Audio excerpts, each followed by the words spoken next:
He was special.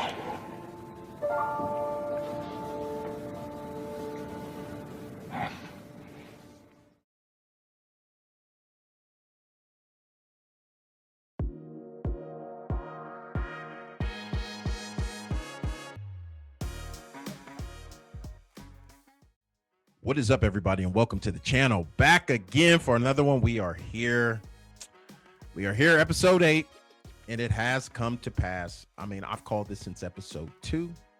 Hell, I'm not calling myself some kind of psychic, but damn it, Ray Charles and Stevie Wonder could see that Kelladis was not going to make it to the end of season 1.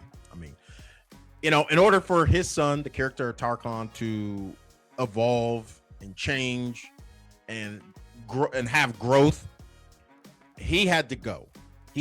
Because, you know, he's just stuck in his ways, being a petulant child, and he needed that. Like, Akelia, who really wasn't even a factor in this episode, really, but Akelia, she was, you know, the show.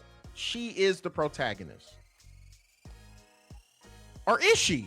Is she the protagonist? I leave that up to you guys. Is she the protagonist, or is it Ashur? Oh, man, that's crazy. That just came to me right now. But for Tarkon to grow, the hero's journey, you know, in the hero's journey, you know, everyone has a mentor somewhat, and then eventually that mentor leaves us or leaves the character. So the character is able to evolve to where they need to be and grow. And I think that's what we have here with Tarkon. Like, you wouldn't necessarily say he is the protagonist of the story, but he definitely is he's a key member of the group, and he's probably going to have a bigger role in the grand scheme of this show if we get more seasons, which we better. So yeah, his father had to go, and it sucks too. And, you know, hopefully they do a good job with that like his death actually means something. Because if there isn't a change in Tarkon, and I'm going to be very pissed. I'm going to be pissed at the writers, but I'm 100% sure that his death will be for nothing, or it won't be. Excuse me, it won't be for nothing. So, but yeah, guys, let's kind of move on, because I don't want to. You know, before I get into everything, guys, I'm going to be honest with you guys. I just watched the episode, so I have no notes, no script. This is just straight off the cuff what I saw. So bear with me, because I normally have notes and a script, and I'm, you know, I keep things pretty orderly. But no, I just watched the episode and I was like, fuck it, I'm just gonna get on here and talk about it. So guys, if there's anything I need to elaborate on or anything I missed, please meet me in the comments.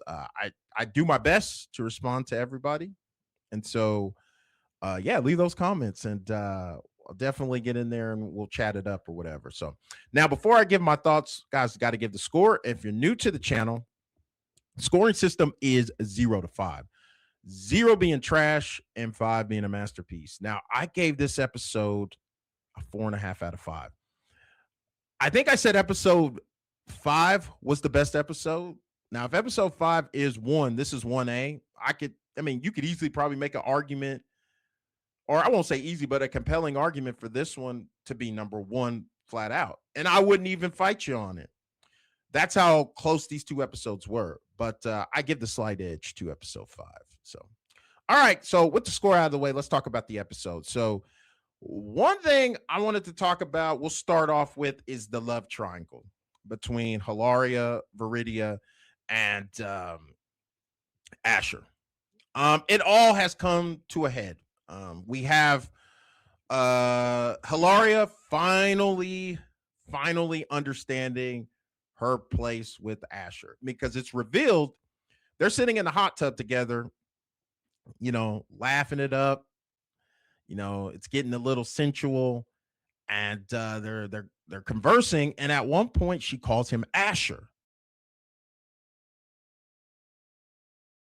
What? What the fuck? And Ashur's kind of like, whoa, I get it, but you're speaking to me in a familiar way where you overstep. And she's looking at him like, well, the last time we were together, you told me I could refer to you as Ashur. And then for him, the aha moment goes off. And I mean, I got to give him respect. At least he told it to her straight. He's like, look, Cornelia drugged me with some opium. And the words I said were not for you. They were for another, which she knows is Senator Gabinius's daughter, Viridia, and the thing about it is, I have to admit, I feel sorry for Hilaria. I did. I really did. I felt sorry for her, even though I kind of didn't like the character because I thought she was, she thought she was better than Messia, and the way she disrespected her and talked to her like as if they were not both slaves. Like she just felt she was, well, because I'm I'm Ashur's bottom bitch, I'm over you or whatever. And so, but that realization set in and you just saw her heart just crush. Like, I mean, we've all been there before. I can admit it. I'm a man with an ego. I'm a man with pride. That's happened to me before back in the day. Not anymore. But back in the day, I think when I was in high school, man, there was a girl, she said, I don't like you that way. Like, I like you as a friend. And that's just like the worst thing in the world to hear, the unrequited love. And so, of course, what do you do when you get rejected? You immediately just find somebody. Love the one you love. Love the one you with. Love the one you with. Spark up something with Messia. And Messia's like, no. And Hilaria's like, well, isn't this what you wanted? And you have to give Messia some respect. Because she respected herself enough to understand that, yes, this is what I want more than anything. But, nah, I'm good. Even though it hurt her. You could see it hurt her. She wanted it, but she didn't want it like that. You're only with me because he turns you down. And so, that's the end of that, with Hilaria. And it'll be interesting to see where their relationship goes from now. Will it just be a working relationship where, I can't imagine Ashur wanting to lay down with her anymore. I think that's where it's going to be. I think because the state and where Ashur is when the episode ends, I think he's not going to be wanting to do any of that, at least not with her. But let's talk about him and Viridia. So they kind of had a roller coaster of emotions in this episode. Like, he goes over he's going to talk with Gabinius, and, they're playing a little, I don't know what the game is. It's a strategy game, but fuck the game. They're basically talking about how much they care about each other, like each other, and they're flirting. And of course, Gabinius comes in and breaks it up. So at that moment, they're at an all-time high. So, of course, behind the scenes, Kasudia and Gabinius they're at a loss right now because, of course, Proclus has basically made a threat to Kasudia because he knows you gave me up. And Proclus was supposed to be there, but he wasn't. So he got away. So he knows the jig is up. And she basically tries to put her husband's name out there. Like, you ain't going to do nothing to me with my husband. He's like, well, basically, and I'm paraphrasing, but he's like, he ain't going to live forever. And then what you going to do? So Kasudia puts up a brave front, but she realizes, oh shit, he's speaking facts.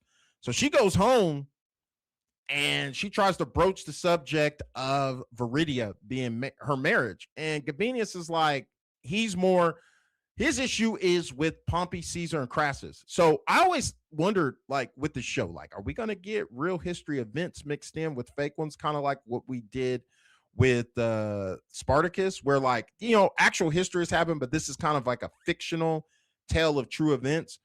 Because I always wonder, are we going to see the triumphum, excuse me, hope I'm saying that correctly, but essentially the union between Crassus, Caesar, and Pompey, which we got teased at the end of War of the Damned. And what we got now is we're seeing the early stages of it. So this shakes Gabinius to the core because he doesn't want that. It's bad for the Republic to have those three united. And so he doesn't know what to do. Like, Kasudia's coming in, he's pissed. He doesn't want to hear what she has to say. She eventually gets out of him what's going on. Like, why do you shun your wife? What is going on that has you so upset? And he explains the situation. And Kasudia broaches, like I said, marriage. That we do have something that could sway. And that is to have our daughter, Viridia, to Pompey, which Gabinius is not on board with. But Kasudia kind of talks him into it, like, look, we don't have many options. And he's like, well, if something happens to me, you'll be under my brother. And she's kind of like, do you want that for us? So like, Gabinius' brother must be some kind of shitbird or something. So he agrees, but I gotta give it to Gabinius. He's a smart motherfucker because, or I guess a manipulator.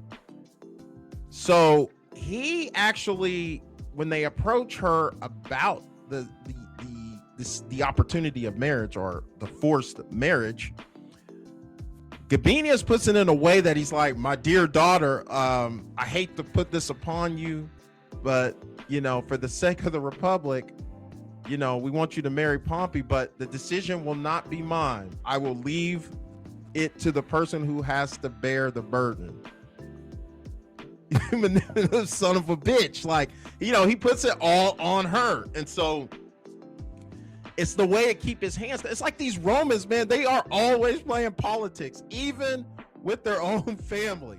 The politics don't stop. The politics are always on. They never stop. So yeah, that was that was something, man. That was something. So she had this high of with Ashur, and now her dad put this on her, this weight on her, and so this kind of culminates to we go to the arena, and of course Ashur, she's off, she's looking all like Ashur knows something's wrong with her. And so at one point they steal a moment together, and she tells him that I am forced to marry, and she's like, to marry Pompey. And like Ashur, once again, conversations he had earlier with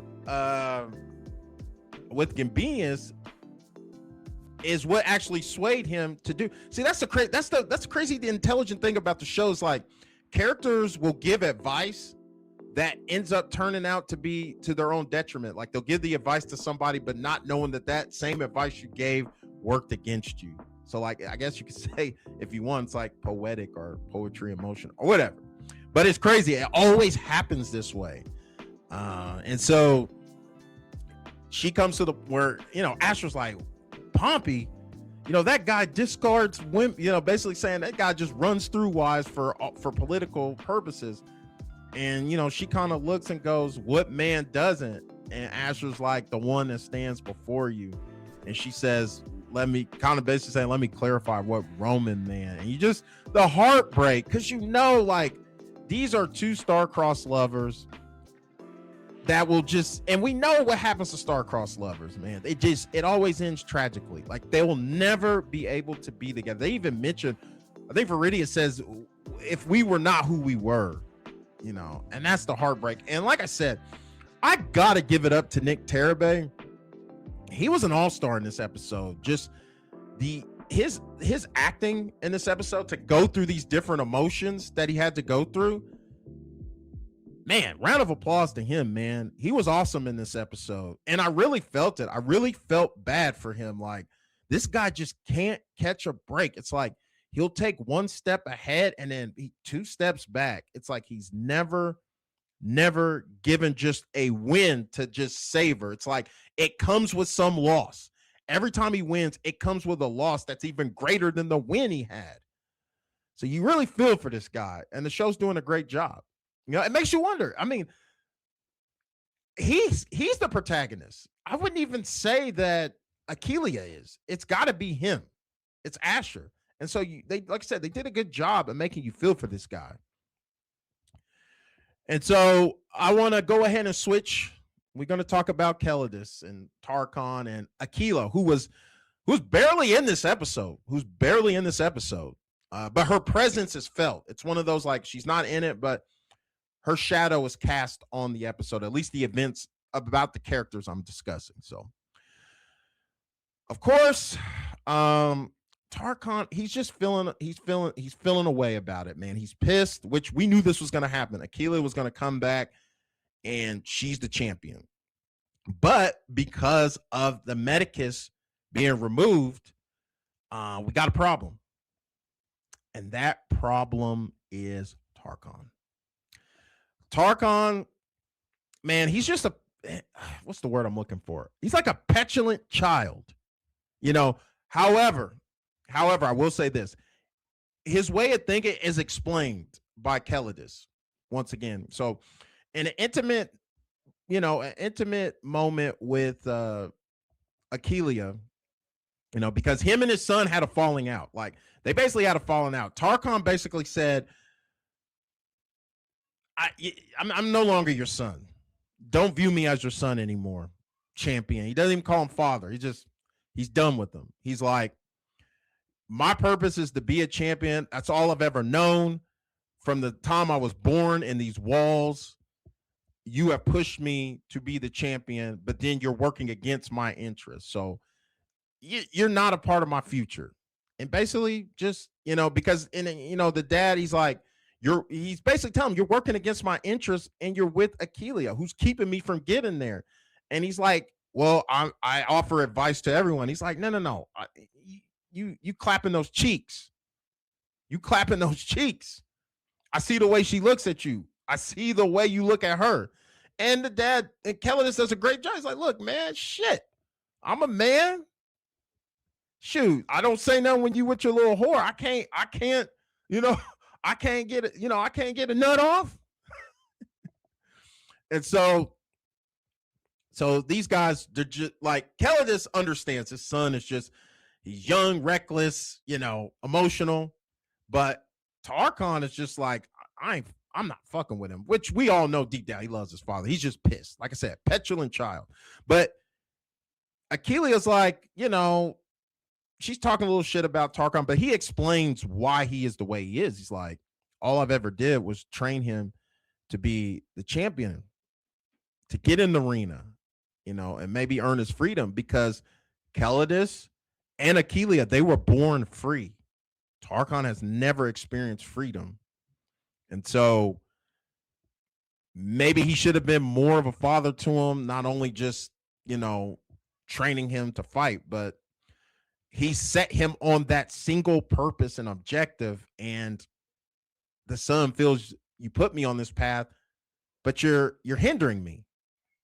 So now I got to cut you off. And so I think, like I said, he bears no ill will to his son. He's trying to make her understand what's going on. And so Aquila, and I got to give it to her, she's like, well, I will go talk to him, but I can't guarantee results, but at least I will go talk to him. And so she goes to talk to him. Probably should have let him sleep it off, but she goes to talk to him, and they get into a fight, and her hand gets reopened. And, her hand gets reopened, and they don't have a medicus on deck because the Greek is gone. So they inspect it, and Chorus is like, yeah, she might be able to fight in a month if we can get a medicus. And Tarkon fucking opens his mouth when he shouldn't. He's like, hey, I'll step in and champion. And Ashur just dismisses him, and fucking Kelidus tries to intervene, and he tells him, it reminded me of that scene on New Jack City. Sit your $5 ass down before I make change. So, he sits him down, and they got the list, everybody who's going to the arena, and the first fight up is Sartorius. I said it. But what did I could not think of this cat's name. I was calling him the older brother, this and that and the other. But once again, man, this episode does a great job. Characters who I can stand or you're not supposed to like, that actually made you feel sorry for them.